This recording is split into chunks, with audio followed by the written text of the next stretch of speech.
Hi, this is Tony Ruggiero here on the Tour Coach Podcast, where we bring you the best mental coaches, fitness experts, teachers, players, everything from my journey in the game of golf to help you learn to play better golf, teach better golf, and enjoy the game. Come on in. We're going to have some fun. All right. Joining me here on the Tour Coach from my luxurious hotel room at the Hilton Garden Inn in Manassas, Virginia. Actually, it's a very nice hotel. I've struggled to find good food in this town, but that's for a topic for another day. And it is joining me two of my very good friends, Rick Silva, one of the great teachers in the game of golf from up in Chicago. I'm going to get to spend a little time with him this summer. It's to live in the Corn Ferry Heads up there.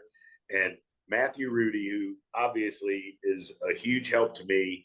And also, he compared being on this podcast like multiple times in a couple of weeks, kind of like achieving maybe Diamond or Delta One status. I'm going to push it a step further with Delta Airlines. So Matt, Rick, thanks for joining me. How you doing? Thank you.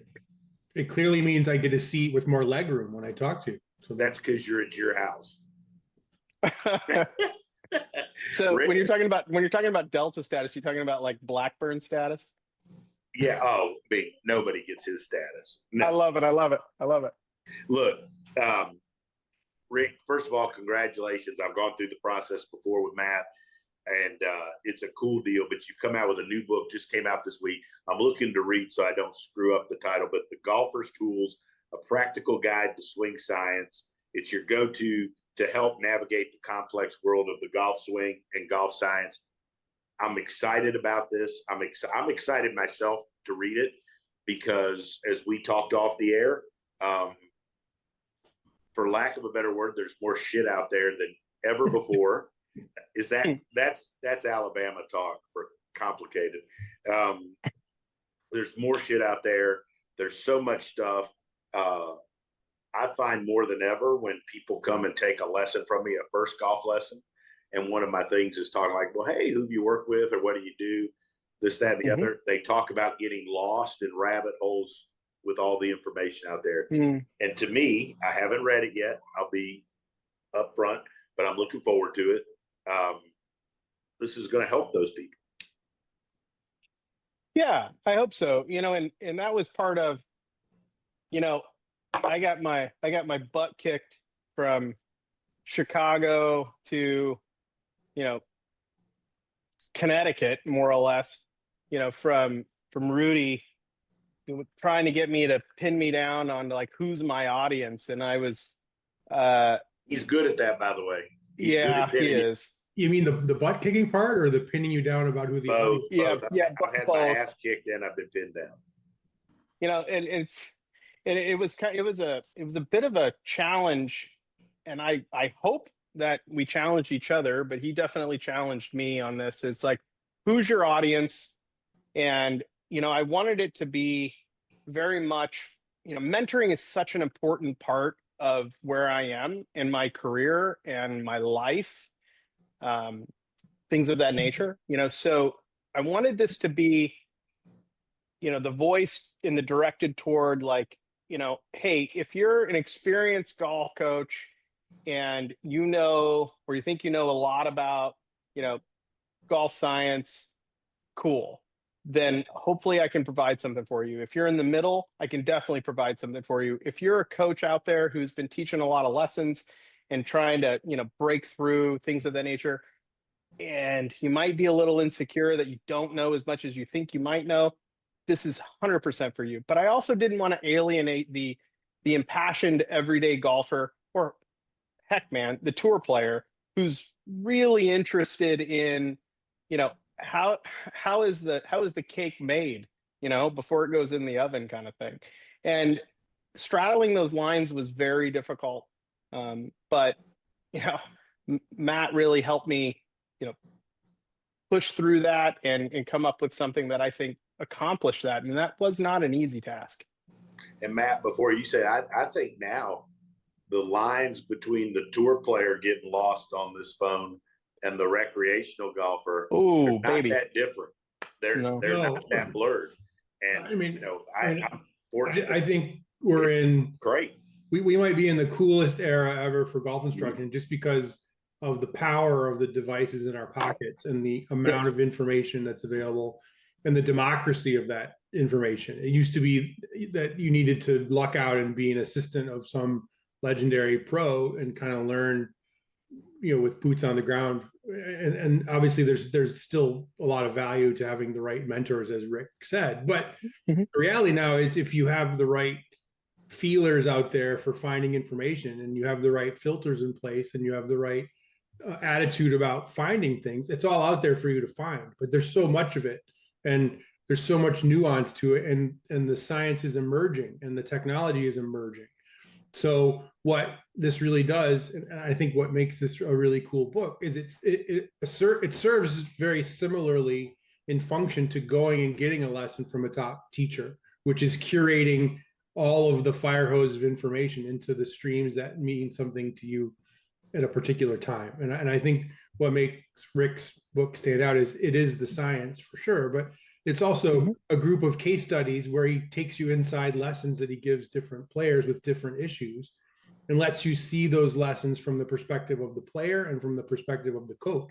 So whether you're a coach or a player, seeing how this technology integrates with what you're doing in a lesson, I think demystifies some of it, and it lets you kind of digest it at the pace that you're ready to go. I mean, there's plenty of super technical information out there to go get. And there's also plenty of Band-Aid tips out there to get. I mean, and I'm not throwing any shade on either one of those things. Yeah. There's a place for all of that. But I think what Rick is doing is he's showing people literally how he uses high-end golf technology, golf science in day-to-day, hour-to-hour golf lessons with elite players and 22 handicap guys in their 50s. And I think that's the utility that people need. It's like, in some ways it's like showing my dad is in his late 70s, and if he got a new iPhone right now, I'm not sure he would know how to turn it on. So got somebody at that end of the spectrum. Help him, get him to help me turn it. Yeah, those folks don't know how to turn the device on. And then you have people who have access to every bit of technology. And a junior player, for example, that's got his or her own TrackMan. There's no shortage of data or information for that player, but they might not know how to prioritize what they see and figure out what the prescription is for them. Yeah. And I mean, I get more and more young players, from junior players to young professionals, where part of what you're doing is educating them on what their numbers should be, or what their force plate stuff, or what their 3D stuff, because now there's so much 3D you can do on a phone or whatever. Like, educating them, part of being a teacher now is educating them on what their good is, like what to look for, because they get lost. I mean, how can you not? Yeah, anybody. I mean, hell, I'm lost half the time. One of the biggest things I've learned with technology and with all the science and stuff is I've learned to not teach anything I don't understand, and to start with each of those things, whether it's 3D, like I'm experimenting with 3D. It's a little beyond what I would normally do, but like, I know it's important, so I've invested in it. But like, starting with the things I understand, which is what, however many years ago, I remember one of the first times I talked to Matt, like, that's what I did with force plates. I just started with the basic thing. Even back then, it was just setup, like knowing how, if a person was balanced, but like not teaching things or getting into things I didn't understand. And, it's the same for the teacher as it is for the student, in my opinion. It definitely can be, for sure. I mean, I feel like I beat this drum every time I come on this podcast. Randy Smith is one of my favorite people, and seeing we need to get you and Randy on together. But seeing him teach a lesson and seeing him use TrackMan in a lesson was a fascinating thing for me. And the way he put it was the first time I'd ever heard somebody put it that way. And it's a parable that makes sense talking about this book. Randy has all the technology, and his goal is to understand the technology, because that's the language the junior players he teaches speak. So if you can't have a conversation with a player about what TrackMan numbers are, even if whatever you feel about it or don't feel about it, you have to be conversant. Right. And I think what Rick is doing is trying to help people be conversant in more languages. Rick, I love the idea that Matt alluded to, like a parable. I love case studies. This is more for me. Like, that's how I learn. I learn better by watching. Like, I would learn better. We always joke about these teaching summits that we have to go to or we go to. And I don't learn very well listening to somebody speak. I learn way better if I go watch you teach a real person in front of you. And, for sure. And I just where you can touch it and you can smell it and you can taste it, metaphorically speaking, right? Okay. Yeah. But yeah. Maybe not smell it, but it is in Chicago. I mean, who knows? But anyways, like I love that. So take us through, if you don't mind. I don't want you to give the whole book away, but take us through a little bit of what people are going to find, that might help a recreational player, like a case study, something like that. Yeah, to your point of teaching seminars and summits, right? You've got whomever the powers that be, deem this person worthy of speaking. And, they might throw out some terms. And the immediate pushback that I've heard for years and years is like, well, you don't speak to your students in those terms, right? And yeah. And I'm like, well, but I do, because the clarification actually makes it easier. Mm-hmm. Okay. And I'll be somewhat broad here. It's like, well, alpha force, beta force, gamma force. Okay. But if we're in the mix of something, and I don't need them to know this, like, in a graduate degree context. I just need them to understand, like, if I happen to slip and say alpha force versus, more vertical on the club handle, I need them to have like a vague understanding of what's going on. And there's also a bit of a buy-in there, right? So it doesn't necessarily have to be complex. I think ego kind of sometimes makes it complex, in my opinion. So the goal of what I was attempting to do here, and I hopefully satisfied that, was, okay, here are these complex, hard things that are actual and factual. It's just math. It's 1 + 1 = 2. F equals ma kind of thing. And okay, well, here's the language I speak. Here's how I diagnose somebody that they would need, more lift on the handle early in the backswing. And I'm putting it into the classifications of the topic, right? So that my fellow teachers out there, regardless of their skill set, can kind of go, oh, okay, that makes sense. I'm not so intimidated by that. That there's a lot of practical, application to that, as well as, the everyday and passionate golfer to the tour player going like, okay, maybe that's me. Maybe I need a little bit more in the context of what we're talking about, a little more lift up on the handle kind of thing. Yeah, I mean, I would definitely say that one place that this book lives that is in a similar neighborhood to the stuff that we've done, Tony, that I like the most. It's reinforcing for people over and over again, whether it's a coach or someone, a student who's consuming things. For example, if you're consuming 30-second tips on TikTok or on Instagram, there's certainly a risk that you can get trapped in kind of a swing position or an output based instruction experience. Like, oh, look where Dustin Johnson has the club at the top of the backswing, and that's a position you should get into, or and if you're teaching people outcomes and outputs, and it misses the whole input part where things are happening. What you're seeing is the result of all this stuff that happened before. And I think giving people a better understanding about swing science, about forces and torques, and about where things come from, and is helping them solve problems much earlier in the transaction, so to speak.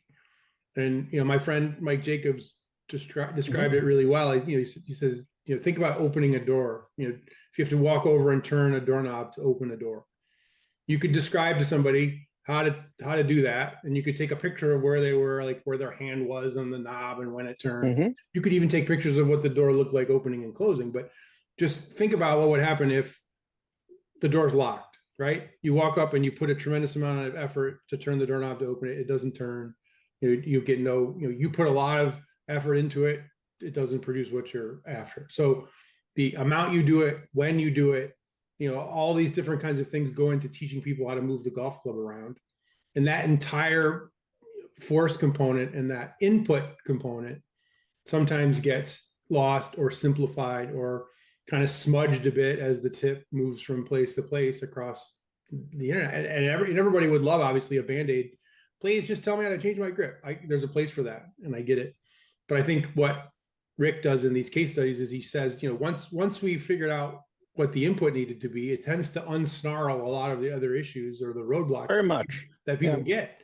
So if you can do go up this one step and learn about the input, you can solve a lot of your own swing issues without even addressing necessarily all the 12 other things that are happening down the chain, just because you've been trying to, lay it flat on the top of the backswing or jump out of your shoes down at impact, because the picture you saw looks like Justin Thomas is jumping when the club gets down to the ball. The reality is that's the explosion that happened from all the stuff that you lit on fire way back a long time ago. And I mean, we talked about this actually, Matt, on the last podcast you did, which elevated you to diamond status. But we talked about it in Lessons from the Legends. How inputs are much more important than outputs. Correct. And the fact that we're trying, and I know, and what I like about this, Rick, love about it is like, and I'm not great at it all the time, but like we're trying to fix the cause, not the effect. Right. So to that point, if I can, if that's okay, to that point, it's your podcast. You can say whatever you want. Heck, man. Like we look at things of like, through the lens of, is this internal or is it external? And what you mean by that, if you can humor me, and it's like, let's say you're inside a ball, right? And everything about you is inside that ball. So the clothes you're wearing, the shoes you're wearing, the golf club you're swinging, okay, because mass being constant, right? So how you move internally is a specific thing. So let's say that ball was going to move side, forward, back, or up or down. It would, because it's the cumulative sum of you. You would have to have some influence from outside the ball, right? So that being external. So, okay, that's going to come from the ground. It's there. We're interacting rather, with it. So how much is necessary, to what magnitude, et cetera, et cetera. But when you're starting to look at like force plates, ground reaction forces, things of that nature, I think some things get a little lost here, and they are incredibly valuable tools. I have them, but they're incredibly valuable tools. The thing that's furthest away from you, just think about it like a big torque wrench, okay? You could be doing all of this work externally in the ground, trying to get vertical, trying to move side to side, trying to create some spin. But if the torque wrench is out of alignment, it's going to cancel out or mute all of the work you're doing on the ground. Okay, so when you get into like causes, what's actually like actions or causes, and what's propulsion or reaction, that can get very confusing for folks. Very confusing, because listen, like, okay, I weigh 184 pounds this morning. Okay, so gravity's trying to pull me down, and it's pulling me down to try to in this rubble. Well, propulsion is pushing me back up. But here's the challenging part. We've never lived without it. So we don't know what it's like to not have it, right? We can't see gravity pulling you down into a pile of rubble. We just see the reaction. We see the propulsion. So when we go to emulate, because we're human beings, right? Like, we're very observant people. When we go to emulate the thing that we see in our favorite player, or, a buddy, or whatever the case may be, we're screwing the pooch, quite frankly, because we're not actually dealing with the action. We're dealing with the propulsion, and we're trying to recreate it. We're not dealing with the ingredients that made up the soup. You're trying to recreate the effect rather than... Yes, and you are hosed as a golfer. If you're trying to if you're trying to recreate the effect, you are toast. Right. Well, also, I think your instincts work against you too, because I think your perception is what you do with the handle. So people want to make the grip move faster, but the best players are making the grip move slower to make the at a given point, to make the club head go faster. Mm-hmm. So you might try to swing your hands as fast as anyone in the world, and the reality is, if you could only ever swing your hands 30 miles an hour, which would be tremendously fast, if you actually held out a ball and hit the ball with your hand's going 30 miles an hour, essentially that's the club head speed you can generate. But what good players are doing is multiplying the club head speed by making the grip end slow down and slinging the club head in faster. And that runs counter to many people's instinct about what they try to do in their swing, and what the, things like putting an airplane, for example, on the shaft of the club just gets your brain to think about inclining the tool in a way that doesn't require it to take such a complicated route from the top of the backswing down to the ball. And absolutely, that's the airplane on the shaft is the swing science. What Rick is trying to do is give coaches and players language to talk about what makes that better or worse, and what knobs you need to turn for it to work in your own individual prescription. Because the art of this, and Tony, you know this better than anybody, the art is standing behind a tour player. You could teach two different live guys tomorrow, and the physics of what they need to do, the laws of physics apply to them equally. Right. But the prescription, based on how they move the club, what their bodies can do, what their bodies can't do, the way they hear what you're saying, all those things are a cake recipe that needs to be different. No, 100% agree. I'm thinking of the 15 handicap here, Rick. Yep. Let's pull something out of your book and give them a lesson. Give them something that you see a lot of common golfers do, a lot of recreational 10 to 20 handicap. Because I've gotten so many folks that have messaged in or whatever, and they're like, man, I love that you're talking about this. Because there's these guys. I know one guy in particular that always messages, but like he's a 10, 11 handicap that loves this stuff, right? And like, pull something out of your book that would help, that might help a bunch of 10 or 15 handicap. Yeah. I like the case, Rick, with your friend who was injured, the one who couldn't, he wasn't sure if he was going to be able to keep playing golf, and that's a big one. And he's a very dear friend, friend, and he's had some very debilitating health things, and to the point where now he plays, pain-free. His golf is more his continual rehab than his actual physical rehab, just to get him to move better through joints and things of that nature. So one of the things I would say that stands out a lot, and it applies to CB, but it applies to the 15 handicap, all, both north and south of that, would be, so in the chapter, so we named the chapters a specific topic, right? And then we talked about it and then gave a case study.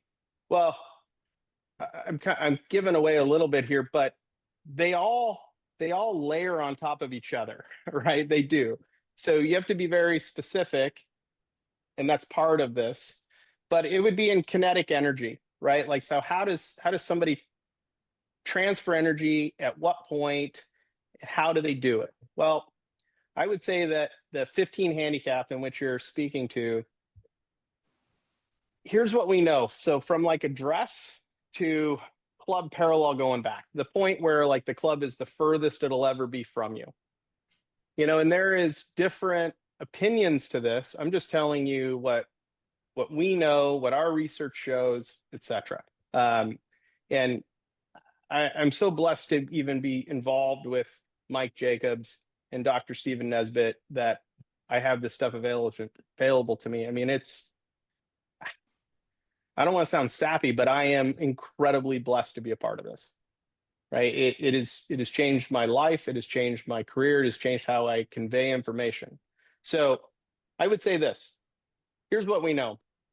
that, going back to the ball analogy, if you're inside that ball, that most of it is done inside the ball, meaning there's a little bit of external or ground moving you a little if you're a right-handed golfer to the right, but it's rotating. We know that. It's more angular than it is linear. And the amount of energy that gets to the club head is very nominal. Contrary to, I think, even when I grew up, I had somebody who put a ball on the ground and told me to like push the ball back as I was making a backswing, which would make it incredibly linear, right? Because it's a straight line, right? And so I would say that the everyday impassioned golfer, and this isn't just subject to them, it's just the question you asked, if they understood just how little energy goes into the early backswing and that it actually needs to spin a little bit more than it does go side to side, I think their games would get better like that.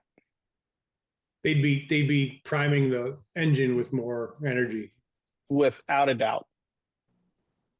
Interesting. Most people, your engine is what it is. Scotty Scheffler's engine is different than mine, which is different than Kyle Berkshire's, which is different. Your engine is what it is, but most players don't fully engage the engine they have when I agree 1,000% with that. Without a doubt. They're trying to go to the right. They're trying to lock out their left arm, get as wide as they can as possible in that very moment right off the ball. They're putting too much energy into the club head, and from a percentage of the whole, it's going to get drowned out. They can't get it back. I think one of my other favorite metaphors that appears in there is I don't think people realize that when you swing a driver at impact, the effective weight of the driver is 100 pounds. Yes. If you're swinging something that weighs 100 pounds, the way your body would be situated to support that weight or to do something to it. Most people try to do a whole bunch of stuff to the club down near impact when it weighs 100 pounds, instead of doing things to it at a different time in the swing when it's virtually weightless. Mm-hmm. So my question to Rick was, how do we explain to people better ways to do things to the club when it's much easier to do them, and the movement you need incrementally is much smaller than, to get people out of this pattern of trying to do all these things at the end. Just like you're trying to cram for your test the day before the midterm when you were in college, there are better ways to do it. And I think what most people, and I think Rick can shoot this down if he disagrees, but I would suspect that the ailment that most people suffer from in golf is they're too late. The things they do, the inputs that they're trying to put into the club are almost universally too late. Yeah, I'm not shooting that down. I would add to it though, the stuff that they're doing in the load process or in the backswing has their body so out of position that they can't but not do it too late. Right. Because their body is so out of position, right? And I've had a reasonable amount of success with this. With, you take somebody somewhere between, and it depends on the person. Everybody's different, okay? But somewhere between left arm parallel as a right-handed golfer and shaft parallel, and just posing the question to them like, hey, what would be the most advantageous place for your body to be in to assist the golf club to get to the golf ball? And it's amazing how they start to move differently in the backswing to facilitate the answer to that question. And yeah, their intention totally changes. Absolutely. That's something Rick says in the book all the time, which is just simply changing someone's intention about what they're trying to do. They can't, people, and actually I think this is a good way to think about the book, because people can be intimidated by the subject, but just simply changing your intention and having a sense for what you're trying to do and having it be the right thing is a huge deal. And I think what this book does is it creates much more straightforward intentions. So, if this, within this within this area, within this subject, this is what your intention should probably be, instead of this other thing that you might have been trying to do. and I think one of the things that happens to the golfers we're talking about is they don't even have any intent. No, they're out there hitting at the golf ball, right? Mm-hmm. And they're trying to me, they're always trying to fix the last shot. Yes. Right? What just happened? Not understanding what caused what happened. They're trying to fix that result. And to your point, they're trying to fix it too late, right? or they're changing 7 things. Let's change all the variables and figure out which one was and then they don't know. And to me, one of the most frustrating things for regular golfers is then when they hit a good one, they don't even know what the hell they did that hit the good one. Like, and it might have been just fluke that they actually caught the and it face, felt right? exactly the same as the one they hit 162 yards out of bounds. Yeah, right. Like it felt the same.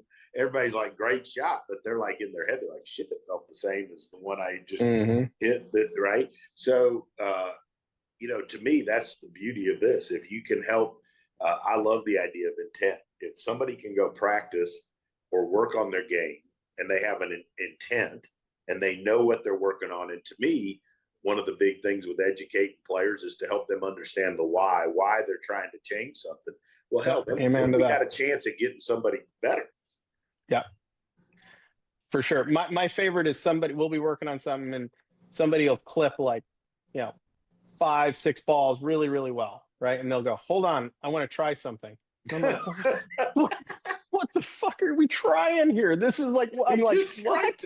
Like, what are we doing? Right. And it's like, but when that occurs in a younger life, I would have said like, well, I just go, okay. And then after they do it, I make them tell me exactly what it is that they were attempting to do. People are really, this is to Matt's point, people are really good at doing what they're trying to do of all skill sets. It's just avoiding pain. Yeah. 100%. How far off the rails is their intent versus what should be happening from merely an efficient perspective, right? Like, so, but if they're like trying to do X, Y, or Z, they'll probably get pretty good or close to doing X, Y, and Z. May not do it at the right time. Amen to that. There you go. This is awesome. Awesome stuff. Rick, let everybody know, one, where the name of the book officially, because I probably messed it up, and they need to hear it again anyways, and then where to go find it and all of that stuff, because this is great stuff. If you're a teacher out there, so many of our folks listen to this are teachers, and also lots of golfers of all skill levels. Let everybody know where to find it and how to get it and so forth. For sure. So the title is The Golfer's Tools. And it was kind of inspired by like, okay, I'm a coach and I'm pulling things out of my toolbox, so to speak. And then the front cover of it kind of represents that. And I'm really happy with how that turned out. So it's The Golfer's Tools, a practical guide to golf swing signs. You can get it on Amazon. There's a link on my Instagram up in the link tree. But you can just search it in Amazon. I have physical inventory as well. Let everybody know your Instagram. Yeah, sorry. Movement, the number 3 golf. That's where that's at. Yeah. Awesome. And we're going to post a bunch of socials on these, and we'll post some links to where people can get the book as well. Always love helping you out. And Rick, thanks for taking the time. I know you got lots of stuff going on. And Matthew, Diamond status. I don't know. Diamond Dewsweeper status. I don't know what that does for you in the world. Diamond Dewsweeper. Wasn't that a wrestler's name? Diamond Dewsweeper? No. Diamond Dallas Page. Probably. We're going to see you on the USA Network special soon. Diamond Dewsweeper. Wow. Awesome. That's perfect. Great. Thank you, boys. Guys, thanks for joining in. Matt, thanks as always, buddy. Appreciate you. I'll see both of you guys soon. Perfect.